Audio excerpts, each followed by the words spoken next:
No Natal, minha sobrinha apontou para o meu filho e disse: "A vovó falou que você é filho da empregada."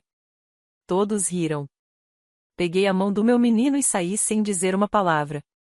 Naquela noite, meu pai mandou uma mensagem: "Não esqueça de enviar o pagamento das contas amanhã." Eu respondi: "Vocês vão receber o que merecem."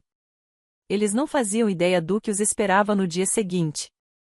Quando minha sobrinha repetiu aquela bobagem sobre ele ser o filho da empregada, cada um deles achou graça. Minha mãe até soltou uma risadinha e trocou um olhar cúmplice com minha irmã, como se fosse uma piada interna. Meu pai nem levantou os olhos do prato.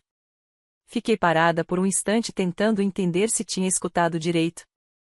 Mas então Nathalie continuou: "A vovó disse que ele provavelmente nem é seu filho de verdade. Disse que você o trouxe para casa só para chamar atenção depois que seu marido morreu." Eli ouviu tudo. Seu rosto quase não mudou, mas ele apertou a minha mão e isso bastou. Não disse nada. Não perguntei o que eles tinham na cabeça ou como podiam deixar uma criança de 9 anos dizer algo tão cruel. Nem peguei a pilha de presentes baratos que eu mesma tinha levado. Apenas me virei, segurei a mão do meu filho e saí da casa dos meus pais, pela última vez. Ninguém nos seguiu. Ninguém chamou meu nome. Eles simplesmente voltaram a abrir os presentes, como se nunca tivéssemos estado ali. Lá fora, nevava. As estradas pioravam a cada hora, e eu tremia. Eli me perguntou se tinha feito algo errado. Respondi: "Não, nem de longe." Disse a ele que íamos ver alguém que realmente nos amava. Minha avó mora em Acherre, a cerca de 2 horas daqui. Ela tem 81 anos e mais força de vontade do que o resto da família inteira. Depois que meu avô morreu, ela se casou com Frank, um mecânico aposentado que usa botas de cowboy o ano todo e faz piadas impróprias nos piores momentos. Os dois são meio loucos, e ele os adora. Quando chegamos sem avisar, Frank abriu a porta de pijama de flanela, com uma cerveja em uma mão e um biscoito de gengibre meio comido na outra. Ele estreitou os olhos e gritou por cima do ombro que tínhamos uma situação. Minha avó veio correndo, descalça, no azulejo frio. Quando viu meu rosto, mandou Frank levar Eli para a cozinha e preparar chocolate quente. Ela não disse nada por um tempo, apenas me deixou chorar no corredor, como quando eu era criança. Quando finalmente contei tudo sobre o jantar, as risadas, o que Nathalie havia dito e como meus pais simplesmente ficaram ali, como se fosse normal, ela apenas assentiu devagar e foi até o quarto. Achei que fosse buscar um lenço ou talvez algumas fotos antigas para me animar. Mas voltou com um envelope branco grosso e o deixou sobre a mesa de centro. "É seu." Abri. Dentro havia a escritura de um apartamento de 2 quartos no meu bairro, a menos de 10 minutos da escola do Eli. Quitado. Sem hipoteca, sem condições, apenas uma chave colada na última página e um bilhete dizendo: "Você mereceu isso 100 vezes." Fiquei sem palavras. Apenas olhei para ela. Ela se sentou ao meu lado, pegou o celular e disse que ainda tinha mais uma coisa a resolver. Ligou para minha mãe e colocou no viva voz. "Acabou, Jean. Você, a Raquel, todos vocês não vão receber mais um centavo de mim. Sei o que disseram para Stacy. Sei o que deixaram Nathalie dizer. E sei exatamente quanto dinheiro vocês arrancaram dela desde que o Aaron morreu. Isso acaba hoje. Arrumem outra pessoa para pagar suas contas." Minha mãe nem discutiu, simplesmente desligou o telefone. Mais tarde, naquela noite, enquanto eu colocava Eli para dormir no quarto de hóspedes, meu pai me mandou uma mensagem como se nada tivesse acontecido: "Não esqueça de enviar o pagamento das contas amanhã. Estão ameaçando cortar." Respondi com uma única frase: "Vocês vão receber o que merecem." Eles ainda não sabiam, mas aquilo não era só sobre uma mensagem ou um jantar de Natal. Era sobre anos. Anos sendo usada, sendo a invisível. Anos servindo de bode expiatório e carteira de emergência enquanto eles faziam cruzeiros, postavam fotos falsas de felicidade e deixavam meu filho crescer achando que não era bom o bastante. Naquela noite, pela primeira vez em muito tempo, dormi sem um nó no peito. Eles não faziam ideia do que os aguardava no dia seguinte. Às 9 da manhã, já estavam em pânico. A primeira mensagem veio da Raquel. Nada de bom dia, nada de me desculpe. Apenas uma linha: "Você falou alguma coisa pra vovó?" O banco acabou de recusar meu cartão. Eu não respondi. Eu fiquei sentada ali no pequeno canto de café da casa da vovó, tomando meu café enquanto ele construía uma cidade de Lego no tapete atrás de mim. A lareira estava acesa e, pela primeira vez, parecia Natal de verdade. Pacífico, silencioso, quente. Ao meio-dia, minha mãe já estava em completo pânico. Suas mensagens de voz começaram a se acumular. Me liga de volta, Stacy. Isso é sério. Seu pai acabou de receber uma ligação da companhia hipotecária. Depois outra, sua irmã está chorando. A mensalidade da escola particular da Natalie vence esta semana. O que você fez? Essa me fez rir. O que eu fiz? Eram as mesmas pessoas que ficaram sentadas vendo a neta zombar do meu filho como se ele fosse um cachorro pedindo restos. Que deixaram ela dizer que ele não era da família. Que nada disseram quando eu saí. E agora queriam respostas. Ajuda. Compreensão. Eles não tinham ideia de que a vovó agia rápido. Naquela manhã, ela puxou os últimos fios, fechou o fundo fiduciário que havia criado para emergências que eles tinham esvaziado para fazer uma viagem de recuperação em Turques e Caicos após o divórcio da Raquel. Ela cancelou todas as transferências automáticas e retirou o próprio nome de qualquer conta que não fosse minha. Mandou até uma carta para a escola da Natalie dizendo que não patrocinaria mais a mensalidade dela e que não seria responsável por pagamentos futuros. Raquel me ligou 23 vezes naquele dia. 23, no fim, desistiu e tentou enviar mensagem: você não pode fazer isso conosco. Isso não é você. E então, 5 minutos depois, você só fica amargurada porque a vida não saiu como queria. Essa doeu um pouco, porque a verdade é que não, minha vida não saiu como eu queria. Eu não queria ser viúva aos 31, criando um filho sozinha em um apartamento de um quarto enquanto minha família me tratava como um fracasso e meu filho como uma reflexão tardia. Mas eu nunca pedi nada a eles. Nunca. E, ainda assim, eu era quem mantinha as luzes acesas. Eu era quem cobria as taxas de cheque especial deles para que não perdessem a associação ao clube de campo que nem precisavam. Eu era quem eles apoiavam e desprezavam. A gota d'água veio naquela noite. Meu pai me enviou uma foto de uma pilha de contas, telefone, água, gás, com a mensagem: sua mãe está chorando. Espero que isso te faça feliz. Fiquei olhando para aquela mensagem por um longo tempo. Então escrevi de volta: vocês tiveram 9 anos para nos tratar como família. Escolheram não fazer isso. Agora vivam como se nunca tivéssemos existido. Bloqueei ele. Naquela noite, a vovó preparou um jantar com bife. Frank abriu uma garrafa de vinho e contou a história de quando destruiu um carro alegórico em 1974. Ele adormeceu com um cobertor enrolado e um cachorro aos pés. Eu sentei no sofá e percebi que não me sentia tão tranquila há anos. Ninguém vinha me salvar, mas alguém finalmente estava ao meu lado. No dia seguinte, dirigi até o apartamento que ela me deu. Abri a porta, liguei o aquecimento e sentei no chão vazio enquanto a luz do sol entrava pelas janelas. Não era enorme. Não era luxuoso, mas era nosso. Enquanto isso, meu celular ficou silencioso, exceto por um último e-mail do marido da Raquel, de quem eu não tinha notícias desde a segunda lua de mel deles, na primavera passada. Oi, Stacy. Ouvi sobre o apartamento. Deve ser bom. Estamos pensando em reduzir nosso espaço também. Vamos nos falar qualquer hora. Fechei o e-mail e ri até chorar. Eles não estavam preocupados em consertar as coisas. Estavam preocupados em não receber outro benefício. Eles não eram família. Eram cobradores de dívidas com DNA compartilhado.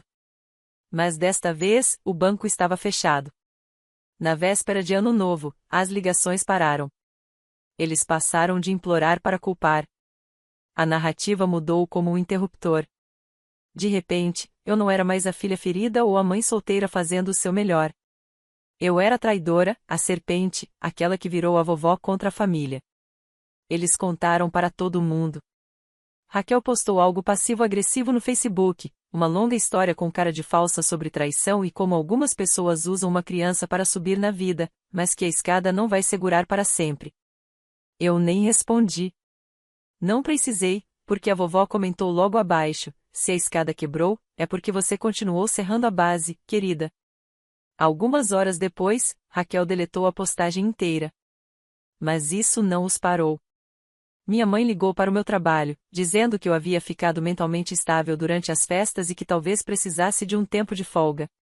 Ela deixou uma mensagem no RH fingindo preocupação, dizendo que eu estava instável e provavelmente não deveria estar perto de clientes agora.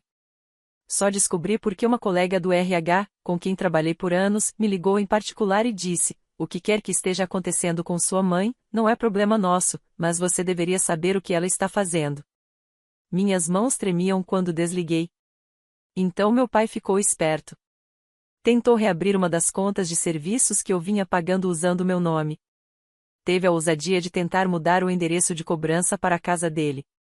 A companhia de energia sinalizou imediatamente, porque a conta já estava marcada como suspeita após eu ter reportado anos de cobranças não autorizadas meses antes.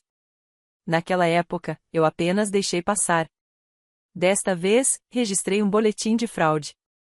Raquel tentou a jogada mais desesperada de todas. Apareceu na escola do Eli, disse na recepção que estava ali para buscá-lo e que eu tinha pedido. A única razão de ela não ter conseguido era que uma funcionária da escola a reconheceu de uma festa de aniversário anos atrás e ficou desconfiada.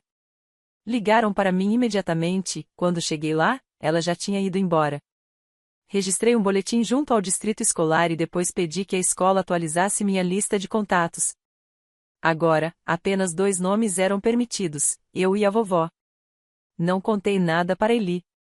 Não queria assustá-lo. Apenas disse que as coisas estavam um pouco loucas, mas que ele estava seguro. Ele olhou para mim e disse: eles estão bravos porque você contou a verdade? Isso ficou comigo, porque era exatamente isso. Pela primeira vez, eu disse a verdade. Parei de cobrir as falhas deles. Parei de fingir e eles me odiaram por isso. A vovó não ficou chocada. Apenas continuou balançando a cabeça e dizendo: eu devia ter feito isso anos atrás. Eu os mimava demais e agora eles não sabem viver como pessoas de verdade. Ela também não perdeu tempo.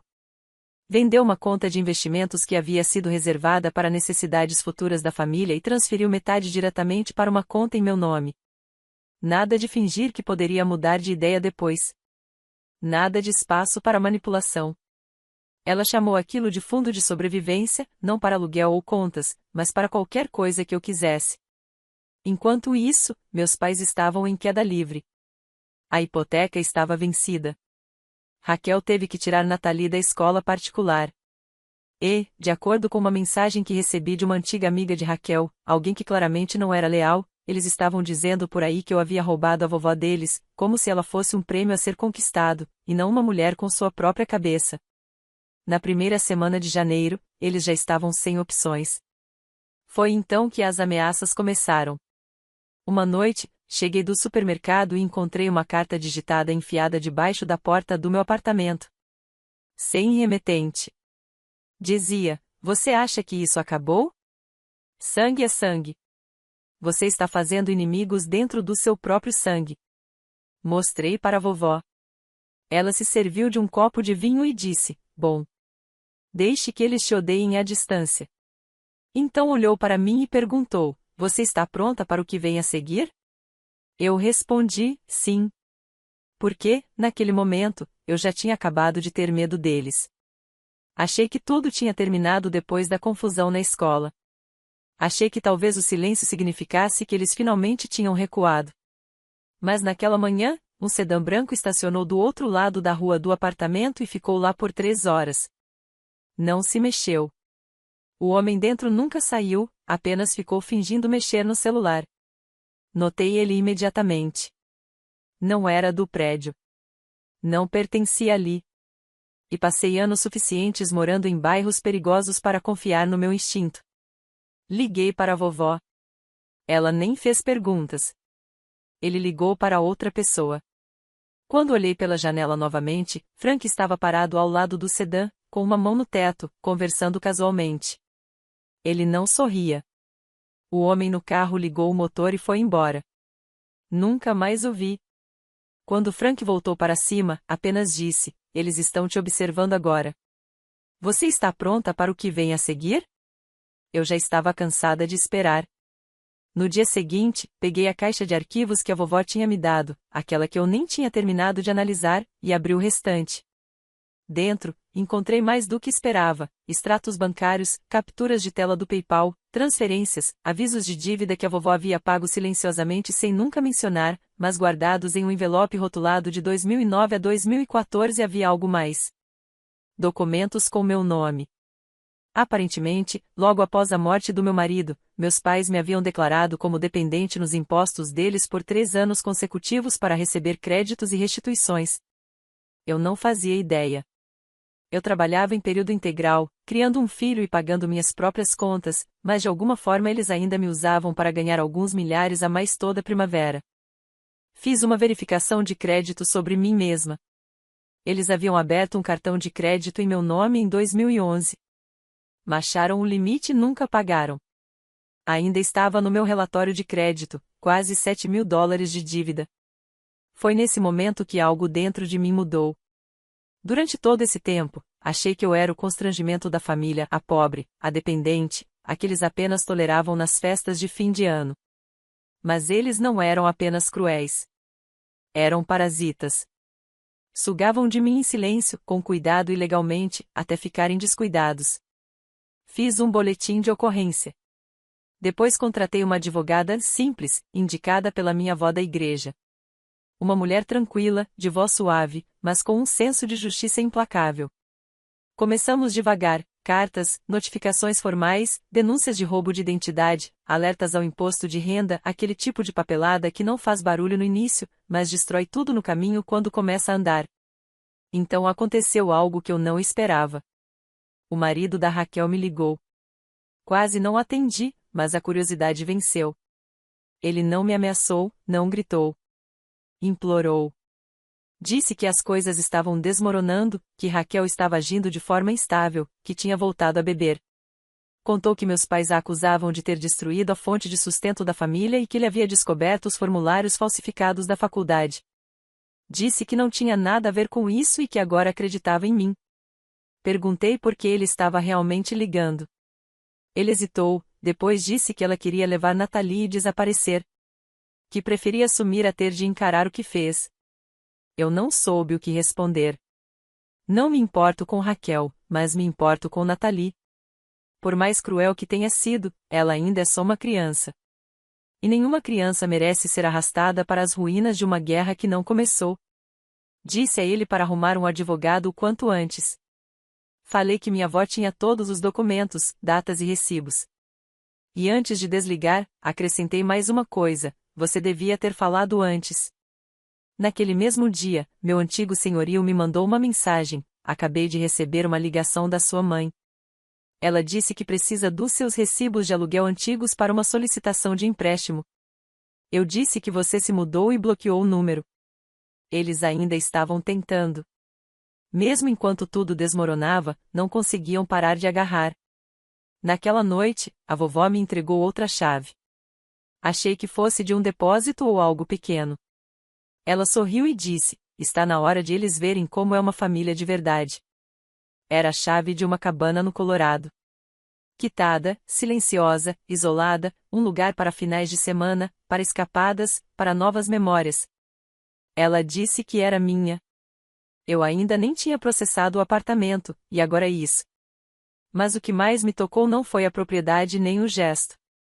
Foi o que ela disse depois: você nunca me pediu nada. Nenhuma vez. E eles me pediam tudo toda semana. Essa é a diferença. A notificação veio em um envelope registrado, com selo brilhante e aparência de importância. Eu soube que era uma encenação no segundo em que vi meu nome legal impresso na etiqueta. Dentro havia uma demanda formal do advogado dos meus pais. Eles estavam processando-me de verdade, não ameaçando, não blefando, um processo judicial real. A carta alegava que eu devia a eles quase $50.000. Listavam coisas como custos de vida da minha infância, trabalho emocional e investimento familiar no meu potencial de ganhos futuros. Tiveram até a ousadia de incluir uma linha sobre contribuições durante o período de luto após a morte do meu marido. Estavam me cobrando por ser viúva. Entreguei a carta para a vovó. Ela não se intimidou, apenas disse: então é hora de pararmos de ser educadas. Ligamos para a advogada dela, a mulher tranquila com memória de ferro, que não piscou quando contei o que estava acontecendo. Ela já tinha uma pilha de documentos pronta de tudo que havíamos apresentado anteriormente: assinaturas forjadas, crédito roubado, papéis de mensalidade falsificados. Mas o processo nunca foi adiante, porque 3 dias depois Raquel foi presa, não interrogada, não avisada, presa. Aparentemente, a escola havia iniciado uma auditoria interna após minha denúncia. Descobriram anos de formulários alterados ligados a bolsas de estudo financiadas pelo Estado. E quando cruzaram os documentos financeiros com os registros fiscais, tudo desmoronou. Não era só fraude, era fraude federal. Na escola, ninguém teve interesse em encobri-la. A foto da ficha policial dela apareceu primeiro em um blog local de crimes. Recebi o link de um colega de escola com quem não falava há uma década. 1 hora depois, já estava em um site de notícias comunitárias. Ela parecia cansada, pálida e irritada, nada a ver com a versão cuidadosamente filtrada que mostrava no Instagram. Não compartilhei o link. Não precisei. As pessoas encontraram por conta própria. E então o advogado da minha mãe ligou para o meu e, silenciosamente, retirou o processo. Sem explicações, apenas uma frase: estamos escolhendo não prosseguir com este assunto no momento. Claro que eles estavam. Na mesma semana, meu pai tentou fazer uma limpeza. Recebi uma mensagem de um número que eu não reconhecia. Dizia apenas: todos nós cometemos erros. Ninguém merece ir para a prisão por questões familiares. Por favor, não pressione isso. Não respondi, porque eu não estava pressionando nada. Não os incriminei. Não manipulei ninguém. Apenas finalmente parei de encobri-los, e eles implodiram sozinhos. Mas a vovó ainda não tinha terminado. Ela fez uma reunião familiar na casa dela. Não por compaixão, mas por clareza. Convidou quem ainda falava com ela, alguns primos, um dos irmãos e uma tia. Meus pais não apareceram. Raquel também não. Ninguém esperava que aparecessem. Ela ficou no centro da sala, com a aliança de casamento em uma mão e o testamento na outra. Disse: cada centavo que eu tenho vai para Stacy e Eli. O resto de vocês escolheu o lado em que queria ficar. E se o silêncio foi a escolha de vocês, silêncio será o que receberão em troca. Ninguém discutiu. Ninguém sequer pareceu surpreso. Acho que, naquele momento, todos sabiam que a família estava dividida em dois: aqueles que ajudaram a enterrar a faca e aqueles que tentaram me sangrar. Depois disso, meus pais enviaram uma última mensagem: se é assim que vai ser, então acabou. Não apareçam quando ela se for. Não venham fingindo que se importam. Então me bloquearam, assim, sem aviso, sem grande final, apenas um corte limpo. E eu deixei, porque naquele ponto eu já não queria vingança. Eu tinha paz. Eles não tinham mais nada para roubar. O silêncio não veio com fogos de artifício. Sem gritos finais, sem portas batendo, sem desculpas carregadas de culpa. Apenas uma notificação no meu telefone: este contato não está mais disponível. Depois outra. E outra.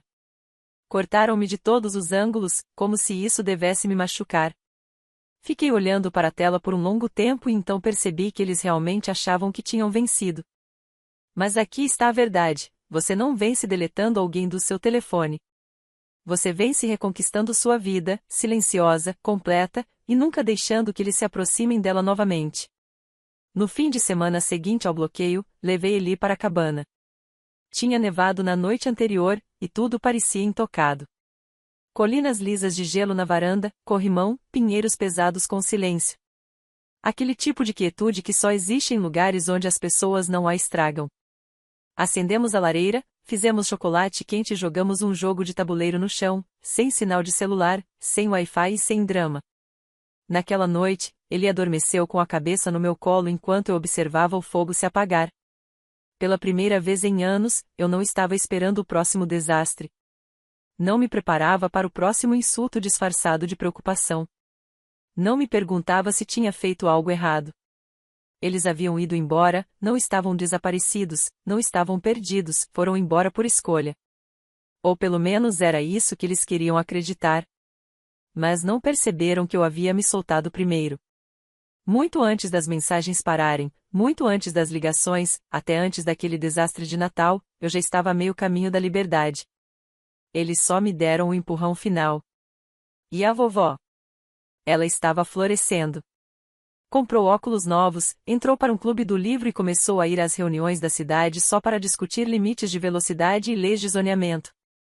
Comprou um telescópio para Eli e disse que as estrelas agora pertencem a ele. Frank construiu um balanço de árvore atrás da cabana. Eu? Parei de me desculpar por sobreviver. Pintei as paredes do novo apartamento de amarelo claro. Coloquei cortinas de verdade, em vez de lençóis presos às janelas. Cozinhei mais, senti mais, organizei mais. Eu não estava apenas me curando. Eu estava vivendo. Algo que eles diziam que eu não era forte o suficiente para fazer sozinha. Eles estavam errados sobre isso. Assim como estavam errados sobre todo o resto. Às vezes, as pessoas perguntam sobre eles. Velhos vizinhos, primos distantes, alguém do trabalho que acompanhou a história quando ficou feia. O que aconteceu com sua família? Eu apenas digo, eles foram embora. É mais simples do que explicar anos de manipulação, sorrisos falsos nas festas, traições disfarçadas de tradição. É mais fácil do que listar as mentiras, as ameaças, os danos. Eles foram embora e eu fiquei. E essa é a diferença. Mas há mais uma coisa. 2 semanas atrás, recebi uma carta escrita à mão. Sem remetente, apenas meu nome e uma caligrafia familiar. Dentro, havia 2 coisas, uma foto minha com Eli de alguns anos atrás, tirada em um piquenique em família, antes das coisas ficarem realmente ruins. Estávamos sorrindo. Parecia encenada. E uma única frase escrita no verso de um recibo de supermercado: você sempre achou que era mais forte do que realmente é. Fiquei olhando para aquela frase por um longo tempo. Depois, rasguei e joguei no vaso sanitário, porque eu sou mais forte do que eles pensavam. Mais forte do que eles jamais foram. Mais forte do que o que me fizeram sobreviver. Eu não desmoronei. Não implorei. Não desapareci. Criei uma criança em meio a uma tempestade e ensinei a ela a se manter firme mesmo quando ninguém aplaude. Reconstruí tudo do zero. Conquistei cada centímetro de paz que tenho agora. E a protegi com um fogo que eles nunca entenderão. Eles podem me bloquear, apagar minha existência, fingir que nunca existi. Mas nunca esquecerão como é perder quem nunca precisou deles. Um mini update. Era uma terça-feira, nada de especial, apenas mais uma manhã comum. Cereal no balcão, ele correndo atrás do tênis esquerdo, a vovó ligando para dizer que Frank estava tentando consertar algo que não precisava ser consertado. Então meu telefone vibrou. Era um e-mail de uma fundação de bolsas de estudo. Eu havia esquecido que tinha me inscrito meses atrás, uma que ajuda a custear educação continuada para viúvas de militares. Abri esperando outra rejeição educada. Mas a primeira palavra foi: parabéns. Li o e-mail 3 vezes antes de acreditar. Eles estavam oferecendo cobrir a matrícula completa para um programa de 2 anos. Qualquer programa que eu quisesse. Fiquei ali na cozinha segurando o telefone como se pudesse desaparecer. Eu não havia contado para ninguém que me inscrevi. Nem para a vovó, nem para Eli. Fiz isso uma noite, depois de colocá-lo para dormir, pensando, por que não tentar?